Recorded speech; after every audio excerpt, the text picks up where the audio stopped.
सर्वांना श्री स्वामी समर्थ. स्वामी समर्थ महाराजांच्या आशीर्वादाने तुमचा प्रत्येक दिवस आनंदाचा, सुखाचा आणि समृद्धीचा जावो, आरोग्यदायी जावो, हीच महाराजांचरणी प्रार्थना करते आणि आजच्या व्हिडिओला सुरुवात करते.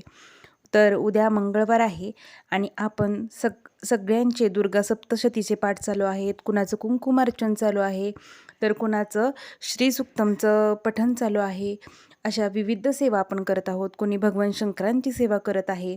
पण प्रत्येकाला वाटत असतं की आपल्या घरात सुख, शांती, आनंद, समृद्धी, आरोग्य, समाधान आणि ऐश्वर्य लाभो आणि मिळालेली धन किंवा संपत्ती स्थिर राहो.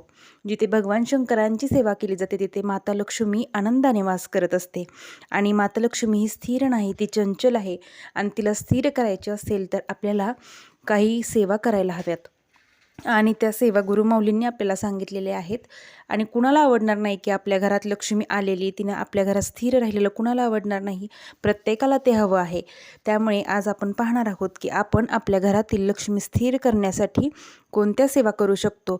आणि ही सेवा सगळ्यात उच्च कोटीची माता लक्ष्मीची सेवा आहे की जी तिला स्थिर करण्यासाठी केली जाते. चला तर त्या सेवेकडे वळूयात. तर आपण सर्वात पहिल्यांदा काय करायचं आहे, प्रत्येक घरातील स्त्री आपल्या मिस्टरांसाठी किंवा आपल्या कुटुंबासाठी धडपडत असते, सेवा काही ना काही करत असते. आपल्या घरातील लक्ष्मी स्थिर राहावी त्यासाठी श्रीसूक्त हे अत्यंत प्रभावशाली सेवा आहे. श्रीसूक्त तुम्हाला नित्यसेवेत किंवा दुर्गादेवीची पुस्तक किंवा ग्रंथ जिथे मिळतात ना तिथे तुम्हाला ते उपलब्ध होऊन जाईल. आपल्या नित्यसेवेचं जे पुस्तक आहे दिंडोरी प्रणीत, त्यामध्ये श्रीसूक्त प्राकृत आणि संस्कृत असे दोन्हीही आहे. तुम्ही कसंही वाचू शकता, पण संस्कृतमध्ये वाचावे ते सगळ्यात जास्त उत्तम आहे. आपण पौर्णिमा, गुरुपुष्यामृत, दुर्गाष्टमी, मंगळवार, शुक्रवार ह्या दिवशी देवीची सेवा अवश्य करतो. पण श्रीसूक्तमचं पठण तुम्ही दररोज आपल्याला धकाधकीच्या आयुष्यात वाचणं खरंच जमत नाही, प्रत्येकाला जमत नाही माहिती आहे. पण खरंच नित्यसेवेमध्ये आपल्याला दुर्गा सप्तशती या ग्रंथातील अध्याय 2 क्रमशाध्याय किंवा श्रीसूक्तम पठण जमल्यास अवश्य तुम्ही दररोज नित्यसेवेत घ्या. जसे आपण क्रमश स्वामी चरित्र सारामृत अध्याय वाचतो तसे दुर्गा सप्तशतीचे 2 अध्याय आणि श्रीसूक्तम पठण तुम्ही करा. तुम्हाला महिन्याच्या आत फरक जाणवेल. आणि आपल्याला काय करायचे, दर पौर्णिमेला कुंकुमार्चन करत श्रीसूक्तम म्हणत आपल्याला टाकावरती देवीच्या कुंकुमार्चन करायचं आहे.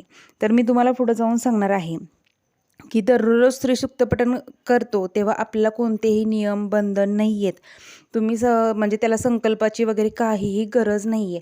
तुम्ही नित्यसेवेमध्ये दररोज जसे क्रमशाध्याय वाचता तसंच हे व्यंकटेश स्तोत्र किंवा विष्णू सहस्त्रनाम जसं आपण सेवेत वाचतो तसंच हे तुम्हाला श्रीसूक्तम पठण करायचं आहे. आता श्रीसूक्तम म्हणजे कसं आहे, प्राकृतमध्ये असं आहे, श्री गणेशाय नम प्रस्तावरुचा हिरण्यवर्णादी संस्कृती पंधरापडा करते 4 ऋषी त्यांना जाना आनंद करदम. हे प्राकृतमध्ये आहे. आणि संस्कृतमध्ये कसं आहे, हरिओम हिरण्यवर्णा हरिणी सुवर्णरजस्त्रजाम चंद्रा हिरण्यमयी लक्ष्मी जात वेदोम आवह. तुम्हाला जसं जमेल तसं तुम्ही वाचा. ही सुरुवात आहे श्रीसूक्तमची. जर तुम्ही संकल्पयुक्त करत आहात तर तुम्हाला ही सेवा 11 दिवस 21 दिवस करायची आहे. तुमची इच्छा, तुम्ही सेवा किती दिवस करत आहात. रोज वाचन करण्याची फलश्रुती वाचायची. म्हणजे आपण जर दररोज दिवसातून एकदा वाचतो तेव्हा आपण पूर्ण श्रीसूक्तम वाचायचं आणि फलश्रुती वाचायची. पण जेव्हा तुम्ही संकल्पयुक्त सेवा करता तेव्हा तुम्हाला दिवसातून 21 दिवस सलग ही सेवा करायची आहे. आणि पण त्या एका दिवसात तुम्हाला 16 वेळा श्रीसूक्तम वाचायचे. त्यातील 15 वेळा तुम्ही फलश्रुती वाचायची नाही, फक्त शेवटी 16व्या वेळेस तुम्हाला फलश्रुती वाचायची असते. असं तुम्ही 21 दिवस संकल्पयुक्त, म्हणजे तुम्हाला कोणतीही तुमच्या आर्थिक अडचण असू द्या त्यासाठी तुम्ही श्रीसूक्तम संकल्पयुक्त 21 दिवस 11 दिवस करू शकता. महाराजांच्या फोटोसमोर बसायचं, आपल्या घरातील देवासमोर कुलदेवीसमोर आपण संकल्प सोडायचा आणि 21 दिवस 11 दिवस ही तुम्ही सेवा करू शकता. पौर्णिमेपासून करू शकता किंवा उद्या येता मंगळवार श्रावणातीलच आहे, तुम्ही उद्यापासून ही सेवा करू शकता. म्हणून मी हा व्हिडिओ आज बनवत आहे. आणि तुम्ही श्री सुक्तमचं पठण अवश्य करून पहा. तुम्हाला अनुभव आल्याशिवाय राहणार नाही. कारण की माता लक्ष्मीची ही अति उच्च कोटीची सेवा आहे. श्री सुक्तमचं जिथं पठण केलं जातं तिथं माता स्थिर राहते, लक्ष्मी माता स्थिर राहते. आणि ज्या घरात श्रीयंत्र असतं, जिथं तिचं आसन असतं, त्या ठिकाणीही माता लक्ष्मी स्थिर राहते. त्यामुळे श्रीयंत्र अवश्य घरात आणा, मी सर्वांना सांगते. आणि अजून एक की कर्म, आपल्या कर्मातच आपला देव असतो. कर्म चांगली ठेवा.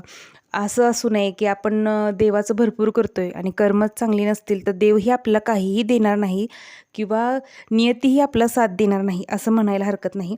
आपल्याला कष्टासोबत भगवंताची साथ गरज आहे. म्हणजे कष्ट खूप करताय पण तिथं नशीब साथ देत नाही आपण म्हणतो ना, त्यावेळेस आपल्याला अध्यात्माची जोड असावी लागते. त्यामुळं अध्यात्माचं आपल्याला गरज आहे, या सेवा मार्गाची आपल्याला गरज आहे. सेवा करा, त्यासोबत कष्टही करा. कष्टाला कुठेही पर्याय नाही, कष्ट आपल्याला करायचंच आहे. पण त्यासाठी आपल्याला कुठंतरी भगवंताचा आशीर्वाद असणं खूप गरजेचं असतं. त्यामुळे ह्या सेवा आपल्याला करायच्या असतात. तर आपल्याला ही सेवा महाराजांच्या सेवेसोबत करू शकता. तुम्ही दररोजसुद्धा श्रीसुक्तम पठण 1 महिना करून पहा, तुम्हाला फरक पडेल. संकल्पयुक्त करा किंवा विनासंकल्प करा, पण ही सेवा अवश्य करून बघा. तुम्ही मला स्वतः कमेंटमध्ये सांगाल की ताई मला फरक पडला म्हणून. तर चला, झालेल्या थोडक्याशा माहितीसोबत झालेली सेवा महाराजांच्या रुजू करते. सर्वांना श्री स्वामी समर्थ. अंबाबाई महालक्ष्मीच्या नावानं चांग भलं.